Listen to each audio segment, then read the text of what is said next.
Good afternoon, everyone.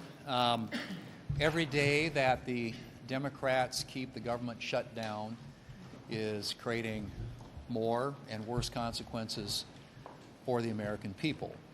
The White House estimates that it's costing our economy about $15 billion a week to continue to have the government shut down, but it's not just our economy. It's American families, the American people who are paying the price.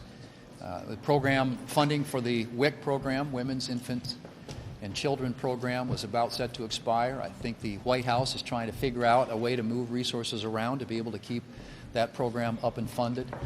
Telehealth, hospital at home, programs like that have expired, meaning that hospitals are losing and patients are losing their flexibility and making it harder to cover the people who need to be covered.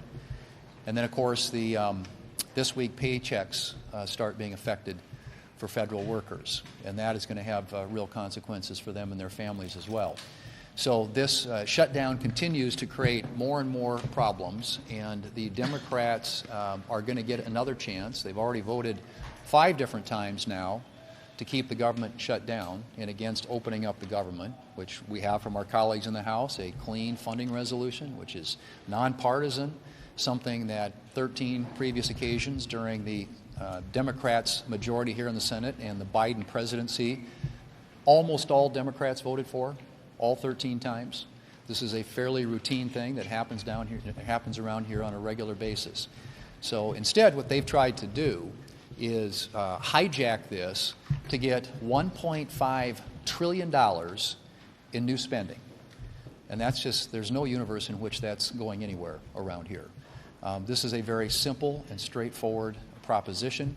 The Democrats want to have a conversation about the COVID tax credit cliff that they created, and at some point we're happy to have that conversation, but not until the government opens up.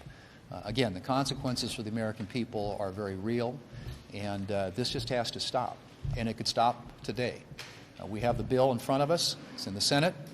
House has passed it and supported it. The President is ready to sign it into law. Could do it today. All we have to do is pick it up off the desk, as you all know. And if there are a handful of Democrats, a few more Democrats who are willing to vote with us, we can get this government opened up again and limit the impact and the effect that it has, the consequences, the adverse consequences on the American people. I'm glad to welcome our colleague, the leader of the House of Representatives, my partner, Speaker Mike Johnson. Thank you, Leader Thune. I appreciate you inviting me to the Senate lunch today. That happened within the last hour, and I visited with my colleagues over here on this side and affirmed to them that we are all 100% united, and it's a good position to be in. When the facts and the truth are on your side, it's easy to present and defend that to the public. The President is united with us as well. He knows that we are doing the right thing for the right reasons at the right time. The House passed the continuing resolution. It was clean, and you all know we've been saying this every day. Now, entering, I guess, the end of the first week of the Democrat shutdown, there's no reason for them to have done that. The CR was completely clean. It was 24 pages in length, and it is the bare minimum to keep the lights on so that government can continue to work for the people. Real pain is being felt by real people around this country because Chuck Schumer and the Democrats over here are playing political games. We all know the reasons why. They have selfish motivations because they're trying to cover themselves for their left flank. In my press conference this morning on the other side, in the other chamber, I mentioned that Chuck Schumer has been in Washington for 44 years. He began his congressional career when I was in 3rd grade. I was 9 years old when he came to this building. And ever since he came here, throughout his career, he has been a fierce advocate for never closing down the government. I mean, he gave impassioned speeches most recently as 7 months ago in March of this year, when he stood before the cameras and he gave an impassioned speech on the Senate floor saying that it would be dangerous and destructive and terrible to close down the government, that he had to do the right thing. Right after he took that vote, he went on to the national media. He did a big interview on CNN, I think with Jake Tapper, and he said, "I'm proud of my vote. I know I did the right thing." What changed? What changed? Nothing's changed except his political calculation. He's afraid that a Marxist is going to challenge him in his re-election because Marxism is in vogue in New York City, apparently, and he represents the state of New York. They're going to elect a Marxist for mayor. It's a shocking development, and I think it's shocking to Chuck Schumer as well. Nothing he factored in when he came here in 1981 but that is the political winds now. And so he's playing games, the American people's livelihoods and their actual lives. This is not a game. Leader Thune just mentioned, this gets very real. Checks to our troops will be held up October 15th if they don't come in here tomorrow and vote to reopen the government. You have to get it resolved by October 13th, which is Monday, in order to process those checks. I come from a big military district. I have Barksdale Air Force Base. The Home Global Strike Command is there. I have Fort Polk, the Joint Readiness Training Center. We have young airmen and soldiers deployed around the world right now defending our freedom. And they've left their young families at home. They're dependent upon that check on October 15th. And some of them, sadly, also rely upon WIC funding, Women, Infants, and Children Nutrition Programs. That's suspended as well. Why? Because Chuck Schumer wants to play political games. I do not understand it. I hope every journalist here listening today will go and demand him to do the right thing. Ask him the question, why are you doing it? He has no justification. They have created a distraction. They're trying to pretend this is about a end-of-the-year policy decision on health care, and it is not. It's a clean, simple CR. Let's keep the government open so that we can do this work and continue those debates. Again, thank you, Leader Thune, for your leadership, and I'm sure you'll take a few questions. Yeah, questions? What's that? The OMB lawyers, the top lawyer at the OMB on the 2019 statute on back pay. He says it's not guaranteed for federal workers that are impacted here. And President Trump followed that up saying that it wasn't certain that all employees would get back pay. Have you taken a look at that memo, and what is your interpretation? I haven't looked at the memo specifically yet. My assumption is that furloughed workers will get back pay. But that being said, this is very simple. Open up the government, and this is a non-issue.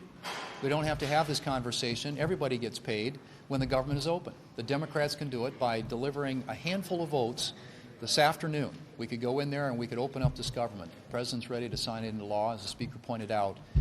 If that doesn't happen, there are a lot of really bad things that happen to the American people.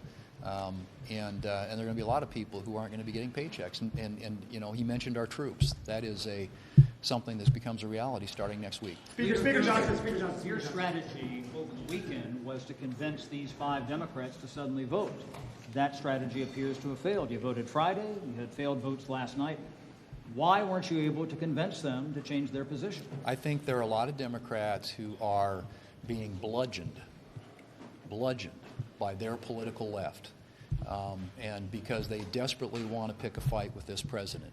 This is something, as we said earlier, that 13 different occasions Democrats in the Senate voted for when they had the majority and President Biden was in the White House. And you have to ask yourself the question, what's changed? What's changed is the President of the United States is now President Trump. And so this is all about politics. But I think they're under enormous pressure from their political left. I think they're under enormous pressure from their leadership. But they're going to have to be some brave souls who are courageous enough to come out and deliver the votes to open up the government. When they do that, all these questions and these bad consequences and things that are being talked about here go away. Speaker Johnson, there was a moment earlier this year, you swore in 2 Republican members during a pro forma session. So why not swear in Adelita Grijalva, who was elected 2 weeks ago during a pro forma session? Does it have to do with her 218th signature on the discharge petition, the Epstein discharge? No, it has nothing to do with that at all. We will swear her in when everybody gets back. It's a ceremonial duty. Look, we'll schedule it, I guess, as soon as she wants. It has nothing to do with it. We're in pro forma session because there is nothing for the House to do. The House has done its job. People say, why don't you do more? Let's do more. Now you should do something. We already did something. It was passing a clean CR. We did it over 2 weeks ago, almost 3 weeks ago now, and we sent it over here. This should have been a simple traditional thing that's been done. This is customary. There's nothing new under the sun. And in fact, it's exactly the same thing that Chuck Schumer voted for in March. So the House will get back to our normal order and doing our job as soon as he votes to reopen the government, because real people's lives are hanging in the balance right now. This is not a joke. It is beyond me that they're going to continue to dig their heels in and resist this. And I think the American people increasingly are going to let them know that. I was looking at a morning consult poll this morning. The needle is moving. More and more Americans are looking at the facts, and they're determining that it is indeed the Democrats who are responsible for this. Republicans are voting over and over and over to open the government. The president is pleading with them, open the government. And Chuck Schumer and 43 of his colleagues here in the Senate, the Democrats refuse to do it. I think it's shameful, and I think they're going to have a lot to answer for, and I don't know how much longer they'll be able to withstand this pressure, but we'll keep doing our job. Speaker Johnson, a question, please. I know you said the House has done its job. However, military members are going to be missing a paycheck on October 15th. Critical air traffic controllers are already missing from the job in some areas. Yeah. Would you be open to pay for members of the military and air traffic controllers as an emergency measure in the next week or so, or 2 weeks? Yeah, we're monitoring it day by day. I'm certainly open to that. We've done it in the past. We want to make sure that our troops are paid. I have colleagues like Congresswoman Jen Kiggins of Virginia, who has a big military district. She's already filed legislation to pay our troops. We're looking forward to processing all this as soon as we gather everybody back up. But again, the most immediate thing is turn the lights back on here and keep Congress working so we can take care of all this important business. Yeah, and honestly, I mean, you don't need that. You don't need to. Obviously, there are certain constituencies, many of whom are going to be impacted in a very negative way by what's happening here. But the simplest way to end it is not try to exempt this group or that group or that group. It's to get the government open, and then all the consequences, adverse consequences of this, go by the wayside. One more. As you mentioned, it is a law that federal workers who are furloughed get back pay. What is the president talking about then when he's suggesting that some groups may not get paid? Is that even allowed? I don't know the answer to your questions. I haven't seen their legal analysis, but again, my assumption is that furloughed workers will get back pay. But the broader question here is the answer to everything right now is open up the government. Then these issues they're non-issues. And if you're sitting down there and the government's been shuttered, and you're having to make decisions about, where to prioritize funding, which department, which agency, which set of employees gets furloughed, which don't, which are essential, which aren't. Those are decisions that you have to make when you've got a government that's been shut down. And this government has been shut down by Chuck Schumer and the Senate Democrats. And it can open up today. And then every one of those questions becomes an irrelevant question because we'll have a functioning government and everybody will get paid as they should. Thank you. Are you planning to keep the House out?